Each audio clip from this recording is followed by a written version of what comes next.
ரூபாய்க்கு மேலே நிதி செலவு செய்யப்பட்டிருப்பதாகவும் சிக்கனம் என்று சொல்லி பேசின ஜனாதிபதி பெருந்தொகை நிதியை செலவழிக்காமல் ஒரு சமூக வலைத்தளங்களை குற்றச்சாட்டு. நாங்கள் ஒன்றை கூறுகிறோம், இந்த நிகழ்வு அவருக்காக செய்யப்பட்ட நிகழ்வில்லை. இது ஒரு அரச நிகழ்வு, உண்மையாகவே அத்தியாவசியமான ஒரு தேவைப்பாடு. இன்று நாங்கள் நினைக்கின்றோம் இந்த நாட்டில் போலீசார்கள் தேவையில்லை என்று போலீசார்களை வீட்டுக்கு அனுப்பிவிடுவார் சம்பளம் கொடுக்காம. இன்றைக்கு போதைப்பொருள் கூடாக எவ்வளவு சொத்துக்கள் அரசுடைமையாக்கப்பட்டிருக்கிறது. எங்களை பொறுத்தவரைக்கும் நாங்கள் கூறுகிறோம், இந்த நாட்டில் போதைப்பொருளை இல்லாமல் ஒழிக்க வேண்டும் என்றால் விழிப்புணர்வு ஒன்று ஏற்படுத்த வேண்டிய தேவை, அதே நேரம் தன்னம்பிக்கை ஒன்று ஏற்படுத்த வேண்டிய தேவை இருக்கிறது. உங்களுக்கு தெரியும், முன்னைய காலத்தில் இந்த ஆர்டிஏ ஃபைல்களை போட்டு பார்த்தீர்களா இருந்தால் தெரியும் எவ்வளவு நிதிகள் செலவழிக்கப்பட்டிருக்கின்றது வீண்பிரியமாக. இந்த நிதியானது வீண்பிரியம் இல்லை. அங்கே வந்தவர்களுக்கு அழகாக இருக்கைகளை விட்டுட்டு அழகான ஒரு இடங்கள் தெரிவு செய்யப்பட்டு ஸ்டேஜ் அடிக்கப்பட்டு செலவழிக்கப்பட்டிருக்கிறது. நாங்கள் மக்களுடைய பணத்தை வீண்பிரியம் செய்யவில்லை. இதன் ஊடாக எதிர்கால சந்ததிகளுக்கு இந்த நாட்டில் போதைப்பொருளை முற்றுமுழுதாக ஒழிக்க வேண்டும். போதைப்பொருளை முற்றுமுழுதாக ஒழிப்பதற்காக நாங்கள் இவ்வளவு செலவழிக்கவும் நாங்கள் தயாராக இருக்கின்றோம். ஏனென்றால் இந்த நாட்டில் போதைப்பொருள் முற்றுமுழுதாக ஒழியும் பட்சத்தில் இருந்துதான் இந்த நாட்டை மீட்க முடியும். ஏனென்றால் அபிவிருத்திகள் வரும்போது இந்த நாட்டில் போதைப்பொருள் இருக்குமாக இருந்தால் அபிவிருத்திகள் எல்லாம் வீண்பிரியமாகும். எங்களுக்கு தெரியும், ஜனாதிபதிகள் கூறுகின்றார், ஹைவே பாதையில் போதைப்பொருள் பாவிப்பவர்கள் அங்கே மின் வயர்களை வெட்டி எடுத்து செல்கிறார்கள்.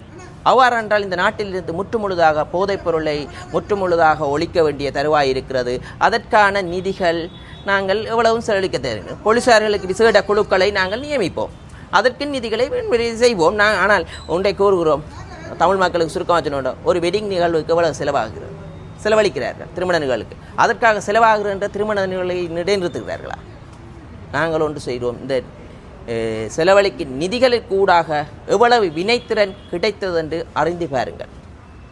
எவ்வளவு அறிவுரைகளை பெற்று சென்றார்கள், அந்த கூட்டம் எவ்வளவு நிதானமாக நடைபெற்றது, எவ்வளவு மக்களுக்கு தன்னம்பிக்கை ஏற்படுகிறது. இது இலங்கை பூராகவும் நடக்கின்ற நிகழ்வு. அந்த கிவ்லோயாவில் பெருமளவான காடுகள் அளிக்கப்படும் என்று சொல்லி ஒரு குற்றச்சாட்டு முன்வைக்கப்படுகிறது. இன்றைக்கு உங்களுக்கு தெரியும், கிவ்லோயா என்ற ஒரு நீர்த்தேக்க திட்டம், இரண்டமடு மாதிரியான ஒரு நீர்த்தேக்க திட்டம். அதில் இப்போது காடுகளை அழிக்கப்படும் என்று பீதியை கிளப்புகிறார்கள். முதல் சொன்னார்கள் குடியேற திட்டத்தை இருக்க போகிறோம் என்று அமைச்சரவர்கள் சொன்னார்கள். முன்னே ஆட்சியாளர்கள் திட்டம் செய்து தான் இருக்கிறார்கள். அமைச்சரவையே தெளிவாக இங்கே உரிமைக்காக குரல் கொடுப்பவர்கள் அந்த கூட்டத்துக்கு வருவதில்லை. உண்மையாக பார்லமென்றம் என்பது ஒரு கலைக்கிற இடம்தான். அங்கே கொமிட்டி ரூம் இருக்கிறது, இந்த போக்குவரத்து தொடர்பான கொமிட்டி ரூம் இருக்கிறது. அங்கே இவர்கள் வருவதில்லை. அங்கே வரும்போது தான் இவ்வாறான திட்டங்கள், நல்ல திட்டங்கள் அங்கே நடைமுறைப்படுத்த உடனே வடமாகாணத்துக்கு தாங்கள் என்று கேட்கிறோம். அப்போ அவர்கள் வருவது பார்லமெண்டத்தில் உரையாற்றுவதற்கு மட்டுமே ஒழிய அங்கே கொமிட்டி ரூமுகளுக்கு வருவதில்லை இவர்கள். அங்கே நாங்கள் கிவிலோய திட்டம் தொடர்பான ஒரு விவாதத்திற்கு கவலைப்பட வேண்டியது வடமாகாணத்திலிருந்து பார்லமெண்ட் வரவில்லை. வடமாகாணத்திலிருந்து வந்திருந்தார்கள், கிளிநொச்சியை பிரதிநிதிப்படுத்தவும் வருவதில்லை. நாங்கள் சென்றதும் ஏன்னா அது பேசுபொருளாக, ஆனால் ஆர்ப்பாட்டத்துக்கு செல்வார்கள், ஆர்ப்பாட்டத்துக்கு செல்வார்கள். ஆனால் ஆர்ப்பாட்டத்திலே பாருங்க சொல்கிறார்கள், இது கொஞ்சம் பேர் தான் வந்திருக்கிறார்கள் என்று அவர்களை கூறியிருந்தார். ஏனென்றால் அவர்கள் வேட்பாளர்களை கஷ்டப்பட்டு கூட்டிக் கொண்டு ஏற்படுத்தி செய்வார். எங்களுக்கு நம்பிக்கை இருக்குது, போராட்ட குணம் கொண்ட மக்களைத்தான் நாங்கள் உருவாக்க நினைக்கின்றோம் இல்லையா, போராட்ட குணம் இல்லாத. அதனால் நாங்கள் ஒன்றை கூறுகிறோம், நாங்கள் பிள்ளையாக நடப்போமானார் மக்கள் அனைவரும் அணிதிரள்வார்கள். நாங்கள் உண்மையின் பக்கம் செல்வோமானால் எங்களை சூழ மக்கள் அணிதிரள்வதை தவிர்க்க முடியாது. அவ்வாறு இன்று சாதாரண மக்கள் எல்லாரும் உணர்ந்து உண்மையை பக்கம் அணிதிரள்கிறார்கள். எங்களுக்கு இந்த சமூக ஊடகங்களுக்கு பொறுப்புடன் கூறுகிறோம், இந்த சந்தர்ப்பத்தை நீங்கள் கேலி கூத்தாக பயன்படுத்தாதீர்கள். பல விமர்சனங்களை உங்களுக்கு தெரியும், இன்றைக்கு 1 கோடி செலவழிச்சு ஒரு நியூஸ் அடித்து மக்கள் மத்தியில் பொய்யானதை இன்றைக்கு 1 கோடி செலவழித்தான் இருக்கிறோம் சரியா. ஆனால் நாங்கள் கூறுறோம், முன்னைய காலத்தில் கோயிலுக்கு 46 கோடி செலவழிச்சு காரணர் பகுதியில் எல்லா கோயிலுக்கு 46 கோடி கிட்ட செலவழிச்சிருக்கு. 36 கோடியே 46 கோடி வழியாக தெரியல சரியா. ஆனால் அந்த செலவழிக்கப்பட்ட கோயில்களை தேடி பாருங்கள், எவ்வளவு நீதிமன்றத்தில் இருந்த கோயிலை இடித்து நீதிமன்றத்தில் உடைய வழக்கு தாக்கலில் நிற்குது. அந்த மக்களுடைய பணம் எங்கே போனது? நான் அது தொடர்பாக செய்யும்போது கோயில் சம்பந்தமாட்ட விஷயம் என்றோடைய நாங்கள் இதே மாதிரி பல விஷயங்கள். ஏன் எழுதாரகை படகு 3 மாதம் தான் ஓடிச்சு. மூழ்கு 2 டெண்டல் போட்டு விற்கிறோம். பொருளாதார மத்திய நிலையம் கட்டி இயக்க முடியும். பல இடங்கள் பல அரசு திணைக்களங்கள் கட்டிடங்கள் இயக்க முடியாது.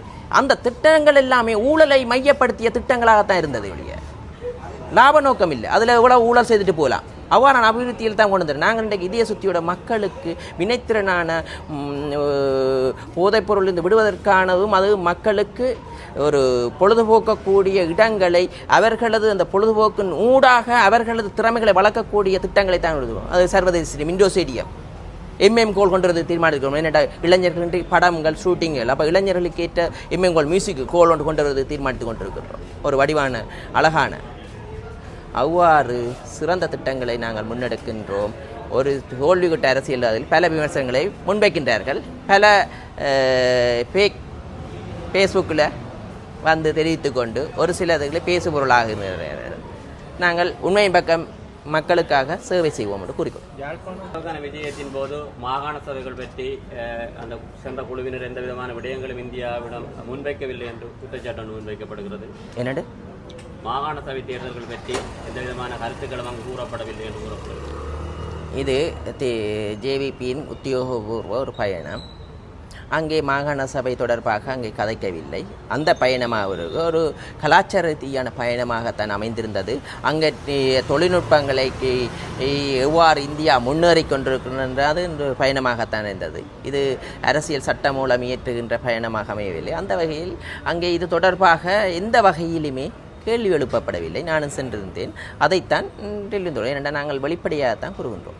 சர்வதேச மண்டலத்தில் சர்வதேச கிரிக்கெட் மைதானம் அமைக்குவதற்கு தற்காலிகமாக நிறுத்த சொல்லி ஒரு அரசு திணைக்களம் வந்து இலங்கை கிரிக்கெட் சபைக்கு உத்தரவிட்டு அறிய முடியுது. இது என்ன அந்த மண்டதேவி ஸ்டேடியங்கள் அனைத்தும் நடைபெறுகிறது. உங்களுக்கு தெரியும். இதில் இண்டோ ஸ்டேடியம் அமைக்க கேஸை போட்டு காலத்தை இழுத்தடிப்பதற்கான செயற்பாடு நடைபெறுகிறது.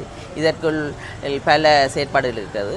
அது இப்போ தற்காலிகமாகத்தான் அந்த சூழலிய சுற்றறிக்கை வரும் மட்டும்தான் தற்காலிக இடம் இருக்கிறது. இந்த பணி நடைபெறும் எதிர்காலத்தில். அது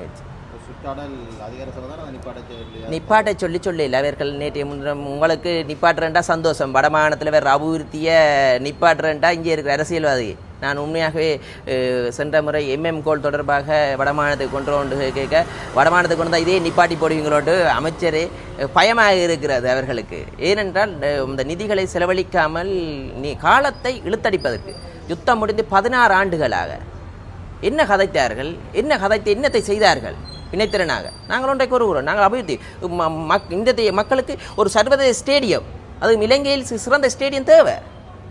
அப்போ இவ்வாறான முண்டுகட்டை போடுவதற்கு சிலர் மொட்டை கடிதம் எழுதுவதில் வண்ணம்பர்கள், சட்ட நிபுணர்கள் என்று கூறுபவர்கள், சிறந்த முறையில் அதற்குள் ஊசியை குத்துபவர்கள் இருப்பார்கள். அவர்கள் செய்துதான் இருக்கிறார்கள்.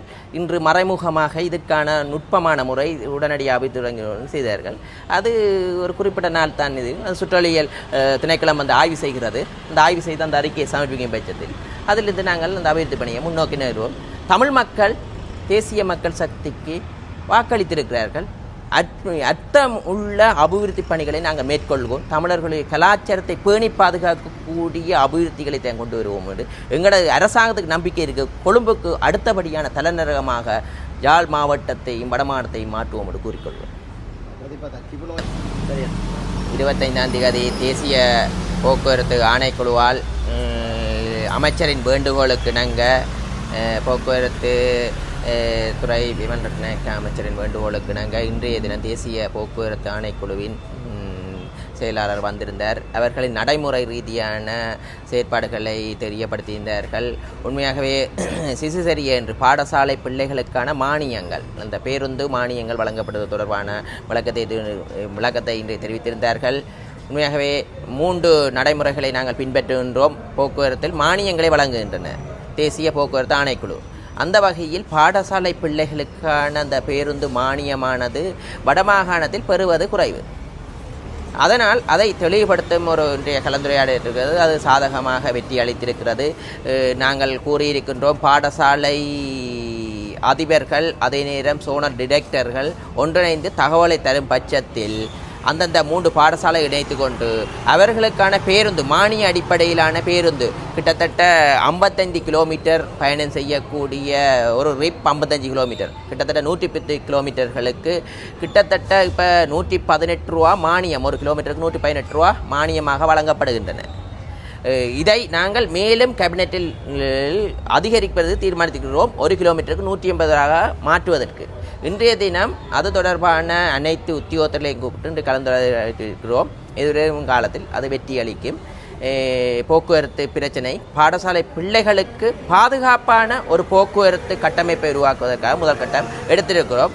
அதைவிட நாங்கள் இந்த முச்சக்கர வண்டி சாரதிகள், அதே நேரம் பேருந்துகள் சேவை அடிப்படையில் ஒப்பந்த அடிப்படையில் ஓடுகின்றனர். அவர்களுக்குமான வரையறைகள், அவர்களுக்கான கோவைகள், கோட்பாடுகளை என்ன செய்ய போகின்றோம். கூடுதலாக பாடசாலை பிள்ளைகள் பேருந்துகளில் சிசிடிவி கேமராக்கள் பொருத்தப்பட வேண்டும். அதே நேரம் பெண்களுக்கான பேருந்துகளில் பெண் நடத்துனரை அதை நியமிக்க வேண்டும் என்ற ஒரு கோட்பாட்டுக்கு அமைய இன்றைய தெளிவுபடுத்தியிருக்கிறோம். அதைவிட இங்கே இருக்கும் பேருந்து உரிமையாளர்கள் அதே நேரம் அவர்களது அறிவுரைகளையும் பெற்று இந்த நடைமுறையை பின்பற்றுவதற்கான இன்றைக்கு முதற்கட்ட கலந்தாலோசனை நடைபெறும்.